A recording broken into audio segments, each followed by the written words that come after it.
जय श्री कृष्ण दोस्तों। आज के वीडियो में मैं आपके लिए शीतला माता की कथा लेकर के आई हूँ। शीतला माता का व्रत चैत कृष्ण पक्ष में आने वाली सप्तमी अष्टमी को किया जाता है। मैं आपको कथा बताऊं उसके पहले मैं आप सभी से यही रिक्वेस्ट करूंगी कि अगर आपने अभी तक मेरे चैनल को सब्सक्राइब नहीं किया है तो उसे सब्सक्राइब कर लें, पास ही में बेल आइकन को दबाएं जिससे मेरे आने वाले हर नए वीडियो का नोटिफिकेशन आपको मिल जाए। आइए सुनते हैं शीतला माता की कथा। एक गाँव में एक डोकरी रहती थी। उसका एक बेटा था जो उसके साथ रहता था। वह बहुत गरीब सी गांव से कुछ दूरी पर बाहर ही रहती थी। कई बार तो उसके घर में खाने को कुछ भी नहीं होता था।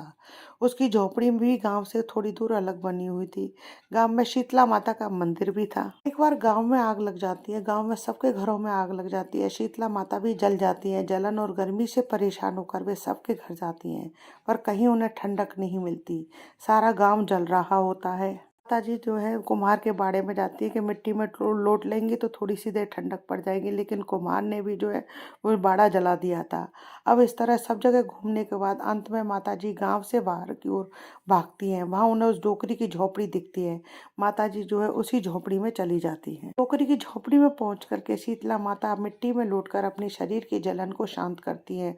उसके बाद थोड़ी देर आराम करने के बाद उस डोकरी से खाने के लिए ठंडा वासी खाना मांगती हैं। माता जी उससे ठंडा वासी खाना मांगती हैं तो डोकरी को लगता है कि माता जी जो है उसकी हंसी उड़ा रही हैं। तो वह डोकरी बोलती है कि माता जी, मुझ गरीब के यहाँ तो कुछ भी नहीं है। आज तो मैंने चूल्हा भी नहीं जलाया, कुछ भी नहीं, खाना भी नहीं बनाया। कल की बासी ज्वार की रोटी और थूली है। शीतला माता उससे कहती है कि मुझे वही दे दो खाने को। तो वह माता जी को बासी ज्वार की रोटी और मीठी थूली ला कर देती है और फिर वे दही मांगती है। तो वो डोकरी कहती है कि पास दही तो नहीं है, आप कहो तो मेरे पास छाछ है, मैं आपको छाछ ला दूं। तो माता जी वो छाछ ही ले लेती हैं जिससे उनको बहुत ठंडक और आराम मिलता है। शीतला माता खाने के बाद में तृप्त हो जाती है और उनको शीतलता मिलती है। तो वे जाते जाते उस डोकरी को आशीर्वाद देती है।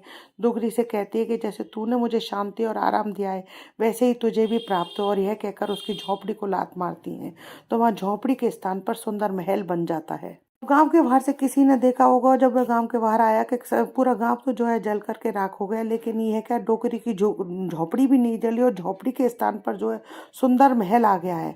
तो वह जाकर के राजा से कह देता है कि राजा से शिकायत करता है कि सारा गांव तो जल गया लेकिन डोकरी की झोपड़ी नहीं जली, बल्कि उसके स्थान पर सुंदर महल बन गया है। डोकरी ने ही गांव पर जो है कुछ ना कुछ जादू टोना अवश्य ही किया है, जिसके कारण सारा गांव जल करके राख हो गया। डोकरी की झोपड़ी भी तब महल में तब्दील हो गई है और उसको कुछ बाल भी बांका नहीं हुआ है। राजा जो है उस व्यक्ति की बात सुनकर के डोकरी को बुलवाता और उससे पूछता है कि सारा गांव जल गया तो तेरी झोपड़ी कैसे बच गई और वह झोपड़ी महल कैसे बन गई, बता तूने ऐसा क्या किया है। टोकरी राजा के सामने हाथ जोड़कर बोलती है कि महाराज, मैंने कुछ भी नहीं किया। कल जब सारे गांव में आग लग गई थी तो शीतला माता जी जल गई थी और मेरी झोपड़ी गांव के बाहर होने से नहीं जल पाई। शीतला माता जो है ठंडा स्थान ढूंढते ढूंढते मेरी झोपड़ी में आ गई। वहां उन्होंने आराम किया, फिर उन्होंने मुझसे खाना देने को कहा, पर मेरे घर में तो कुछ भी नहीं था। मेरे यहाँ तो बासी ज्वार की रोटी और मीठी थूली थी जो मैंने उन्हें परोस दी। मेरे उस खाने को खाने के बाद में शीतला माता की भूख शांति हुई और उन्होंने मुझे आशीर्वाद दिया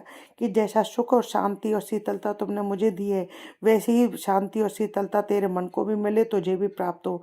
और अंत में उन्होंने जाते जाते मेरी झोपड़ी को लात मार के महल में तब्दील कर दिया। माता की कृपा के कारण ही मुझे ये सब चीजें प्राप्त हुई हैं। यह सुनकर राजा उसी दिन से पूरे गांव में मुनादी करवा देता है कि होली के बाद आने वाली सप्तमी को शीतला सप्तमी के नाम से जाना जाएगा और इस दिन सब एक दिन पहले का ठंडा बासी बना खाना खाएंगे। उसी दिन से सब लोग जो है शीतला सप्तमी को शीतला माता की पूजा करते हैं और ठंडा बासी खाना खाते हैं। ये शीतला माता जैसे उस डोकरी को टूटी वैसे सबको टूटना। कथा अधूरी हो तो पूरी करना, पूरी हो तो मान करना। जय श्री कृष्ण दोस्तों। यदि आपको मेरी ये कथा अच्छी लगे तो लाइक कीजिए। यदि आपने अभी तक मेरे चैनल को सब्सक्राइब नहीं किया है तो उसे सब्सक्राइब कीजिए, साथ बेल आइकन को भी हिट कीजिए। जय श्री कृष्ण दोस्तों।